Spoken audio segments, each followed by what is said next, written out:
परिवार एक साथ है।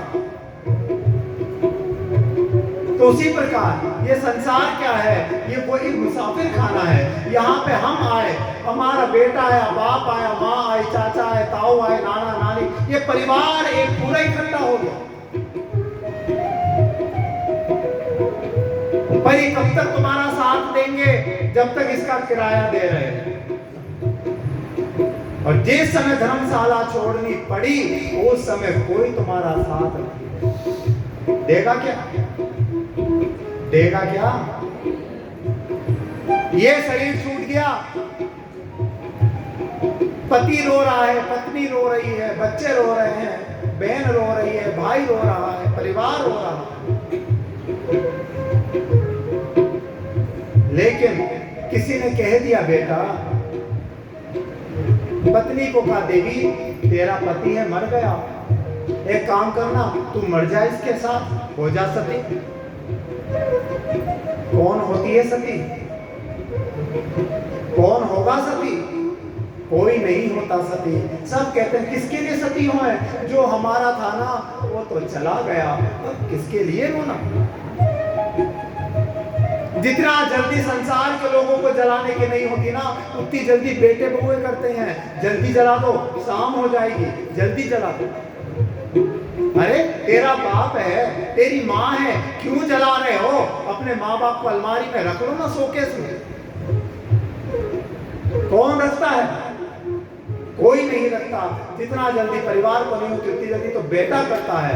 अर्थी बनाएगा, कंधे पे लेके चला जाएगा, तो भी विश्वास नहीं है। फिर विचार करता हूं, जिंदा हो गया तो फिर क्या करता है? लास्ट में घी भी डाल देगा और आग भी लगा देगा। फिर भी विश्वास नहीं है। फिर भी बेटा सोचता है क्या पता ये जलता जलता खड़ा हो गया तो फिर क्या करेगा?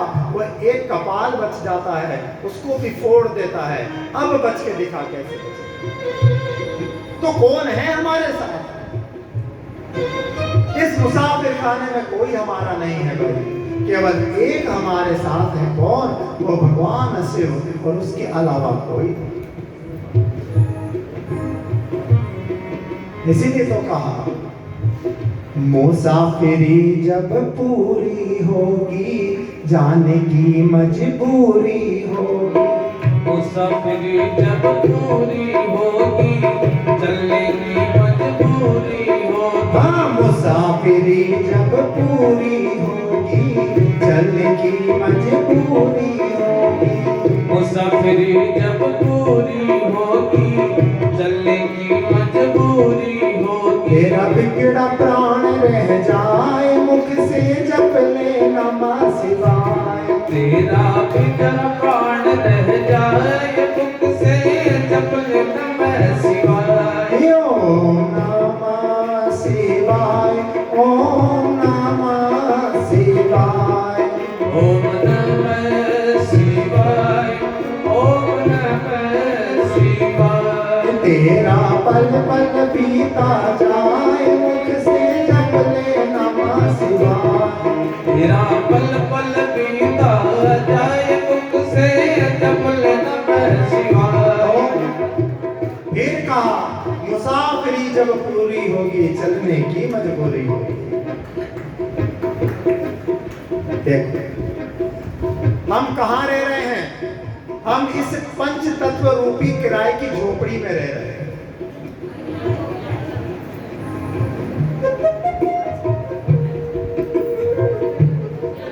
चलो बताओ, ये शरीर किसका है? किसका शरीर है? हमारा है क्या? नहीं है। फिर भी शरीर के लिए तुम कितना मोह रखते हैं। कथा में भी जाओगे ना तो पहले fair and lovely face powder वाउडर लगा के चमका के जाओगे, दिखनी चाहिए मैं कथा।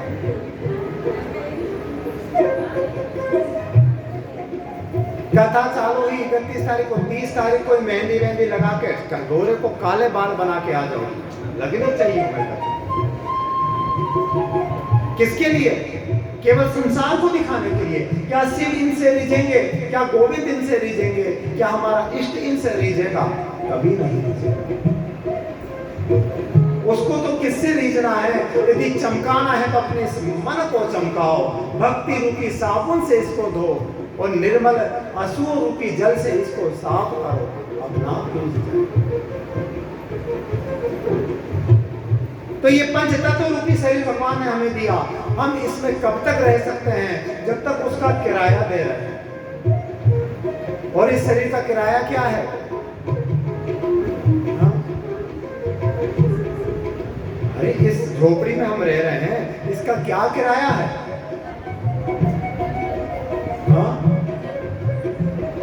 क्या है इसका किराया? क्या है का केवल हम जो भगवान का नाम जाप करते हैं, भगवान की कथा सुनते हैं, हम जो दान धर्म भजन करते हैं, ये क्या है? ये इस शरीर का हम किराया ही तो चुका रहे हैं। जब तक चुकाओगे तब तक मौज से रहोगे। जिस दिन चुकाना बंद कर दिया उस दिन भगवान अपने नौकरों को भेज देंगे। किनको? उन यमदूतों को, भैया खाली करो जो। और वो ऐसे नौकर हैं जिनकी आज्ञा कोई नहीं टाल सकता। तुम राजी राजी नहीं करोगे तो वो धक्का दे के निकाल देंगे, पर इस किराए की झोपड़ी को खाली करवा के। समझते हम सब हैं, जानते हम सब हैं, ये कोई नई बात नहीं है, ये सब संत महात्मा समझाते हैं, हम सब सुनते हैं, रोज सुनते हैं। लेकिन सुनने से कुछ नहीं होगा भाई, उसको अपने जीवन में उतारना पड़ेगा। इसीलिए क्या करें? हमारे जीवन को सुधारना है तो क्या करें? तो फिर कह दिया, शिव पूजन में मस्त बने जा, भक्ति सुधा रस पान किए जा। शिव पूजन में मस्त रहेगा, भक्ति सुधा रस पान पिए जा। शिव पूजन में मस्त हुए जा, भक्ति सुधा रस पान किए जा। शिव पूजन में मस्त बने जा, भक्ति सुधा रस पान पिए जा। और दर्शन विश्वनाथ का पाए, मुख से जप ले नमः शिवाय। दर्शन विश्वनाथ के पाए, मुख से जप ले नमः शिवाय। और तेरा पल पल बीता जाए, मुख से जप ले नमः शिवाय। तेरा पल पल बीता जाए, मुख से जप ले नमः शिवाय। ओम नमः शिवाय, ओम नमः शिवाय, ओम नमः शिवाय, ओम नमः शिवाय। ओम नमः शिवाय, ओम नमः शिवाय, ओम नमः शिवाय, ओम नमः शिवाय। ओम नमः शिवाय, ओम नमः शिवाय।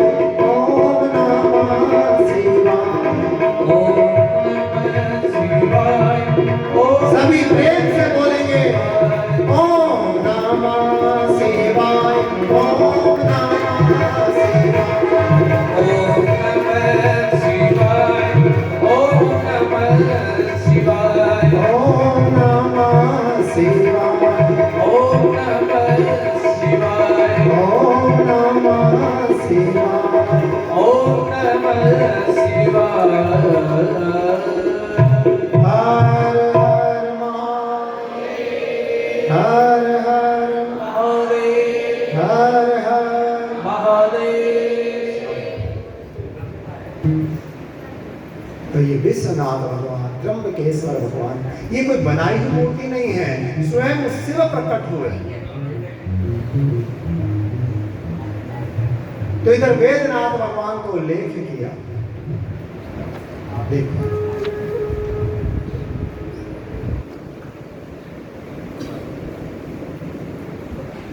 तो सूत जी महाराज कहते हैं, रावण के आराध्य कौन थे? भगवान। उन्हीं भगवान शिव को प्रसन्न करने के लिए एक बार रावण ने घोर तपस्या की, एक हवन कुंड बनाया, यज्ञ किया, तप किया, लेकिन भगवान शिव प्रसन्न नहीं। अब तो क्या किया, रावण अपने एक मस्तक को काट के चढ़ा था, फिर प्रसन्न नहीं हुए, दूसरा काटा, तीसरा काटा, काटते काटते 9 मस्तकों को काट दिया, फिर भी भगवान प्रसन्न नहीं हुए। फिर अंत में अपना 10वें मस्तक को काटने लगा, उतने में ही भगवान शिव प्रकट हुए। इतना बड़ा भक्त कौन, ये रावण। नित्य उठते भगवान शिव का दर्शन करता है।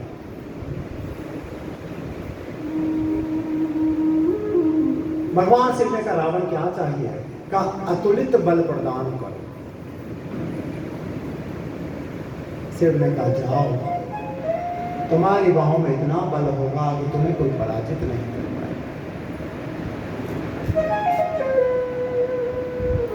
अब इधर देवताओं को टेंशन हो गई, देवता देखने लगे अगर रावण को इतना बल भगवान ने दे तो दिया, अब ये सीधा हमको ही पकड़ेगा। और हुआ भी यही। रावण ने क्या किया, सारे देवताओं को अपने घर का नौकर बना दिया। जिस पलंग पर सोता था सिराने काल को बांध के रखता था। जिस सिंहासन पे बैठता था, जहां पे अपने पैर को रखता था, वहां उसने शनि देव को बांध रखा था। सदा शनि की पीठ पे पैर रख के सिंहासन पे बैठता था। ना प्रताप पिताजी। एक बार नारद पहुंच गए रावण के पास।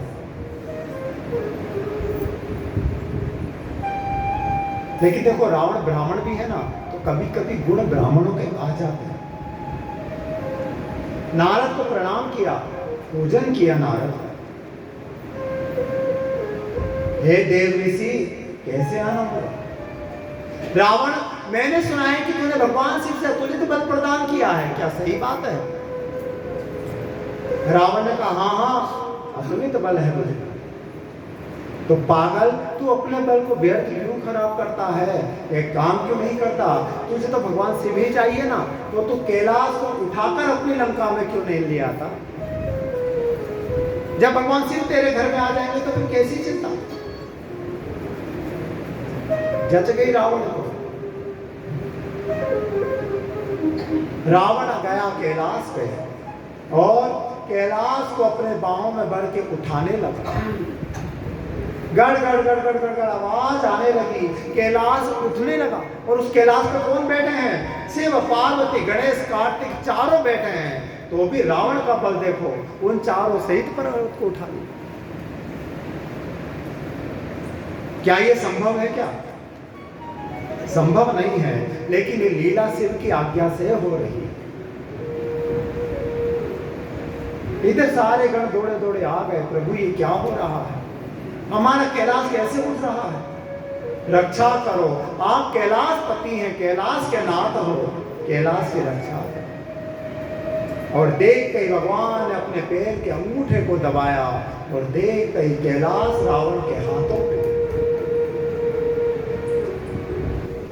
अब रावण समझ गया उस परमात्मा के बल को। अनेक प्रकार से रावण ने वंदन किया, पर भगवान प्रसन्न नहीं हुए।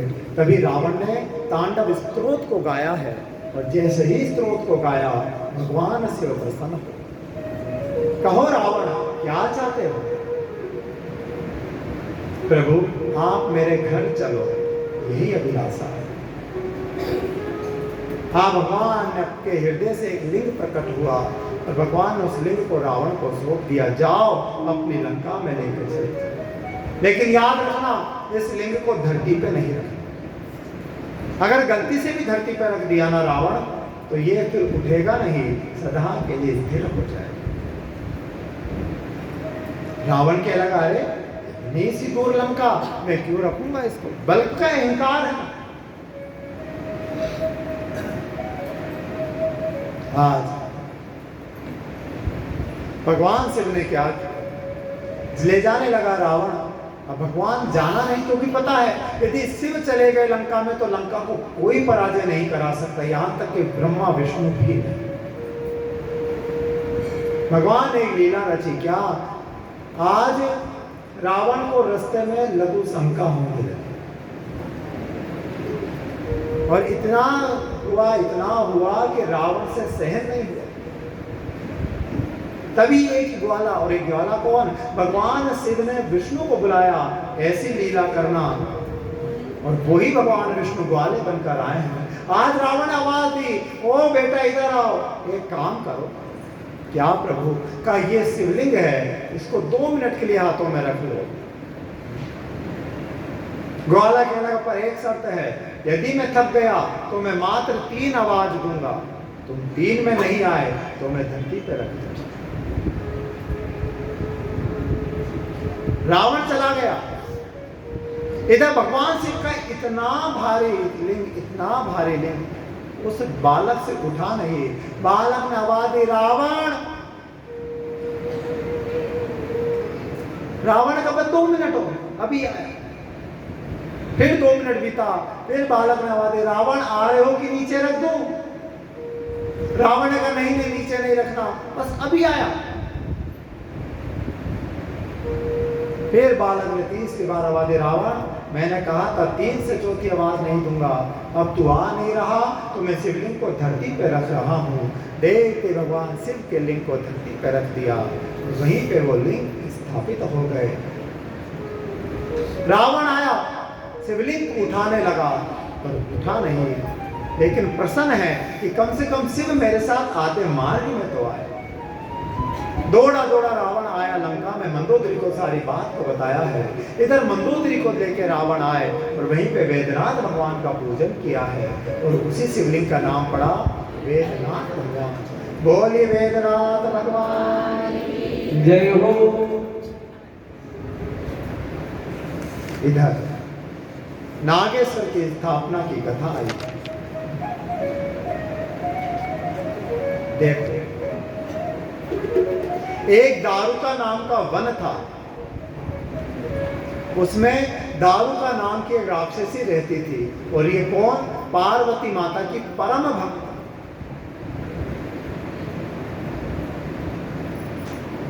पार्वती ने वरदान दिया था, दारुका तुम जहां भी जाओगी ये वन तुम्हारे साथ साथ चलेगा। अब तो दारुका जहां भी जाती वो वन उसके साथ साथ ही चलता। और उसी दारुका का पति दारुक नाम का राक्षस बड़ा दुष्ट, कोई पूजा पाठ करता, धर्म आदि करता, उसको नष्ट कर देता। और उसी दारुका वन में भगवान उस दारुक नाम के राक्षस का वध किया है, और उसी दारुका वन में भगवान श्री नागेश्वर रूप से विख्यात हुए। बोलिए नागेश्वर भगवान जय हो। ये कहां पर है दारुका वन? द्वारिका के पास, जहां पे आज भी नागेश्वर भगवान लिंग के रूप में विराजमान। इधर रामेश्वर की स्थापना की कथा। ये रामेश्वर किसने बनाया? का भगवान राम ने। क्यों? भगवान राम का नियम था, जब तक भगवान शिव की पूजा नहीं करते, जब तक जल नहीं लेते थे। एक बार इतना प्यास लगा, हनुमान को कहा, हनुमान जल की व्यवस्था करो। हनुमान जल लेके आया। राम